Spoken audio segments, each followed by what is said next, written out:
Nosotros queremos señalar que varios de los aspectos que están hoy día contenidos en la acusación constitucional presentada por un grupo parlamentario, nosotros los denunciamos en su momento, los hicimos ver, los pusimos en la palestra y en la discusión y bueno, hoy día están incorporados dentro de la acusación. Yo quiero referirme particularmente a tres de ellos y después a un cuarto que es como una síntesis de lo anterior. El primero de ellos tiene que ver con el tema de un elemento que nosotros pusimos muy en el centro durante nuestra movilización docente, que es el abandono de la educación pública, así lo caracterizamos. Este abandono de la educación pública lo ejemplificamos en las graves carencias que manifestaban y siguen manifestando los servicios locales de educación. Nosotros pusimos el ejemplo de los colegios insalubres, los colegios con plagas de ratones al interior de la sala de clase, el material pedagógico que no llegaba, y dijimos y señalamos que nos parecía gravísimo que existiendo esas carencias y esas dificultades y esos graves problemas en la educación pública, por largos meses no se nombrara a las autoridades que tenían la responsabilidad de dirigir al sistema público de educación la nueva institucionalidad, los servicios locales de educación, específicamente, y la Dirección de Educación Pública DEP. El segundo tema que denunciamos nosotros largamente desde antes del paro fue el tema de la admisión justa. Nosotros dijimos, no corresponde que la autoridad esté denostando una ley que ya está vigente, una ley que está publicada y que la autoridad tiene la obligación de implementar, y en paralelo a su no implementación de la ley, la ministra se dedicaba a hacer una gira por el país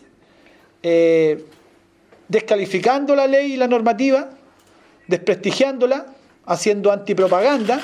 mientras gastaba energía, recursos y tiempo en propagandear una ley que no existía. Y finalmente, nosotros planteamos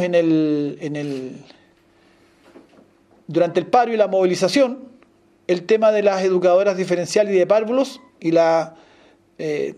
discriminación muy fuerte que se produce al no otorgarles a ellos el derecho al pago mención como ocurre con los demás profesionales de la educación. Y en una de las respuestas que nos envía la ministra durante el paro, voy a leer textual, dice comillas, adicionalmente, tratándose del componente mención de la bonificación de reconocimiento profesional para estas educadoras, implica un costo fiscal elevado que no es posible de abordar considerando la situación fiscal actual. En este contexto, la pertinencia de esta medida se podrá analizar a futuro. Lo que hace la ministra es reconocer que el no pago de la mención no es porque no tengan el derecho, ni es porque no les corresponda, ni es porque exista alguna limitación en la ley, sino que la razón que aduce la ministra para no otorgar el derecho al pago de la mención a las colegas educadoras diferenciales y de párvulos es porque no hay caja fiscal. Y eso a nosotros nos parece que es una discriminación que está reconocida por la autoridad en esa respuesta. Anexo a todo esto, el que durante 4 semanas de paro docente, con todas las consecuencias que eso tiene, y existiendo plena y total disposición nuestra para solucionar el conflicto, porque así lo dijimos en cada una de nuestras declaraciones públicas desde el primer día de paro, la ministra demoró 4 semanas en sentarse a conversar. 4 semanas en recién sentarse a conversar. Finalmente el paro fue depuesto, pero hubo 4 semanas perdidas porque la ministra de Educación, a nuestro entender incumpliendo sus obligaciones, sencillamente se negó siquiera a buscar una solución al conflicto, siquiera a sentarse a conversar, siquiera a intentar resolverlo. Nosotros dijimos en su momento que nos parecía que respecto al sistema de admisión escolar que está hoy día tratándose, existía una suerte de profecía autocumplida o de autoboicot por parte del Ministerio de Educación. Se busca que el sistema no funcione, que la nueva institucionalidad no funcione y de esa forma justificar el dejarla sin efecto para futuro. Y eso creemos que es claramente un incumplimiento de funciones por parte de una ministra de Estado. Por todo lo anterior, nosotros esperamos que esta acusación curse en un debate serio, en un debate donde esperamos escuchar cuáles son los descargos de la ministra y que los parlamentarios, más allá de de posibles ofertas que le puedan llegar para que tengan un voto en una determinada postura u otra, lo hagan en conciencia pensando en la educación chilena, en los estudiantes de Chile, en los profesores y profesoras, en los apoderados, en las comunidades escolares que esperan del Ministerio de Educación una gestión apegada a las normas y a la ley y poniendo todo su empeño en que esas leyes se implementen de buena forma y no en boicotearlas.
Nosotros como actores del sistema educacional y por lo tanto como receptores directos de lo que son las políticas que tenga una ministra o un ministro,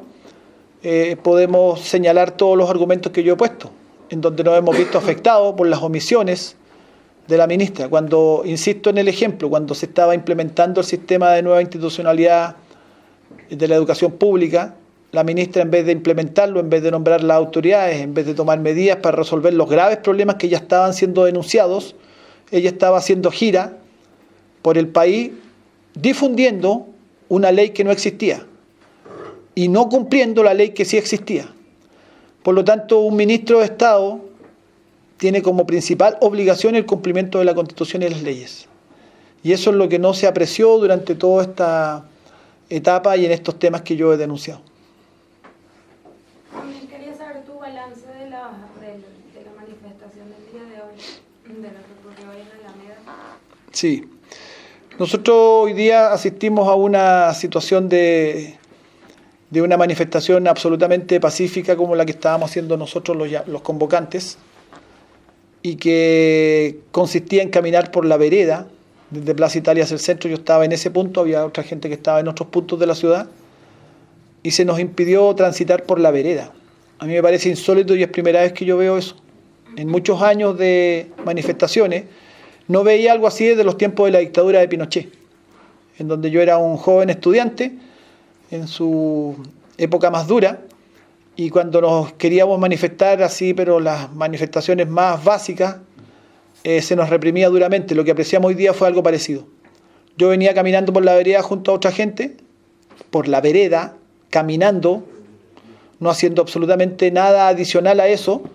y fuimos impedidos de seguir caminando, fuimos golpeados, fuimos reprimidos con gases y algunos fueron detenidos. Entonces yo llamo y pregunto al presidente de la República y al ministro Chadwick si acaso ellos tienen vocación de volver a los tiempos de la dictadura, volver a los años 80, a inicios de los 80, cuando se nos reprimía duramente y se ahogaba toda expresión ciudadana. Si acaso eso es lo que ellos quieren, porque hoy día los derechos ciudadanos fueron absolutamente cercenados. No pudimos transitar libremente en un derecho constitucional que está absolutamente garantizado. Dicho eso, además, debemos decir que fue una manifestación muy masiva, por lo demás se está realizando por todo el país, distintas expresiones, y en la noche hay una convocatoria a un cacerolazo a las 20 horas, que yo creo que va a estar bastante contundente y fuerte, porque hay muchísimo malestar por cómo los derechos sociales en Chile siguen siendo un negocio, cómo los derechos sociales siguen siendo una mercancía, y todo es visto como posibilidad de lucro y de generar utilidades para los grandes grupos económicos, pero no para garantizar los derechos sociales de la ciudadanía. Marín, quería preguntarte, volviendo a la acusación constitucional contra la ministra, y en tu calidad de presidente del gremio docente y vocero a la vez de la Asociación de los Profesores, ¿cuánto crees tú que interpreta a la masa de profesores esta acusación, tomando en consideración que durante el paro los propios maestros pedían la renuncia de la ministra, incluso con cánticos, con videos, etcétera? ¿Cuál es la interpretación para la masa del profesor? El profesorado en general está bastante descontento con la gestión de la ministra, y la mejor prueba de ello es que esta visión que estoy manifestando hoy día yo como colegio de profesores fue planteada en nuestra Asamblea Nacional, realizada hace un par de semanas, cuando la acusación no estaba todavía presentada. Ahí un asambleísta presentó la moción de apoyar la acusación constitucional y fue aprobada en forma unánime. No hubo un solo voto en contra de ninguno de los delegados que venían de todo el país, y por lo tanto esa es la postura que yo estoy dando a conocer, es la postura oficial de la Asamblea Nacional del Colegio de Profesores, que es nuestra máxima instancia, que fue aprobada, insisto, de manera unánime. No hubo un solo voto en contra. Yo creo que eso es una expresión muy contundente de cuál es la opinión del profesorado respecto a la gestión de la ministra Cubillos. Muy bien, muchas gracias.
Nosotros creemos lo segundo.